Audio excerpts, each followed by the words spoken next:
दोस्तों आजकल social media पर यह खबर बहुत गर्दिश कर रही है कि फ्रांस की एक कंपनी ने हमारे प्यारे नबी हजरत मोहम्मद सल्लल्लाहु अलैहि वसल्लम की आवाज को रिकॉर्ड कर लिया है। लेकिन दोस्तों क्या आप जानते हैं कि मैदान अरफात के मौका पर खड़े होकर आप सल्लल्लाहु अलैहि वसल्लम ने क्या इरशाद फरमाया था। आप सल्लल्लाहु अलैहि वसल्लम ने 10 हिजरी 7 मार्च 632 ईस्वी को आखिरी खुतबा हज दिया था। हमारे नबी ने फरमाया था, मेरी इन बातों को दूसरों तक जरूर पहुंचाना। हजरत मोहम्मद सल्लल्लाहु अलैहि वसल्लम ने फरमाया, ए लोगों सुनो, मुझे नहीं लगता कि अगले साल मैं तुम्हारे दरमियान मौजूद होऊंगा। मेरी बातों को बहुत गौर से सुनो और इनको इन लोगों तक पहुंचाना जो आज यहाँ मौजूद नहीं है। ए लोगों, जिस तरह ये आज का दिन, ये महीना और ये जगह इज्जत और हुर्मत वाले हैं, बिल्कुल इसी तरह दूसरे मुसलमानों की जिंदगी, इज्जत और माल हुर्मत वाले हैं। तुम इनको छेड़ नहीं सकते। लोगों के माल और अमानतें इनको वापस करो, किसी को तंग ना करो, किसी का नुकसान ना करो, ताकि तुम भी महफूज रहो। मुसलमानों याद रखो, तुमने अल्लाह से मिलना है और अल्लाह तुमसे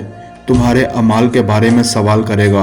अल्लाह ने सूद को खत्म कर दिया, इसलिए आज से सारा सूद खत्म कर दो और माफ कर दो। तुम औरतों पर हक रखते हो और वो तुम पर हक रखती हैं। जब वो अपने हकूक पूरे कर रही हैं, तुम इनकी सारी जिम्मेदारियां पूरी करो। औरतों के बारे में नरमी का रवैया कायम रखो, क्योंकि वो तुम्हारी शराकतदार और बेलौस खिदमत गुजार रहती हैं। कभी जना के करीब भी मत जाना। ए लोगों, मेरी बात गौर से सुनो, सिर्फ अल्लाह की इबादत करो, 5 फर्ज नमाजें पूरी करो, रमजान के रोजे रखो और ज़कात देते रहो। अगर इस्ताअत हो तो हज करो और किसी काले को गोरे पर और गोरे को काले पर, अरबी को अजबी पर और अजबी को अरबी पर कोई फजीलत हासिल नहीं।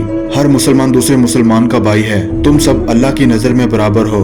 बरतरी सिर्फ तकवा की वजह से है। मुसलमानों याद रखो, तुम एक दिन अल्लाह के सामने अपने अमाल की जवाबदही के लिए हाजिर हो गए। खबरदार रहो, मेरे बाद गुमराह ना हो जाना। याद रखना, मेरे बाद कोई नबी नहीं आने वाला और ना कोई नया दीन। मेरी बातें अच्छी तरह से समझ लो। मैं तुम्हारे लिए 2 चीजें छोड़कर जा रहा हूँ, कुरान और मेरी सुन्नत। अगर तुम इनकी पैरवी करोगे तो कभी गुमराह नहीं होगे।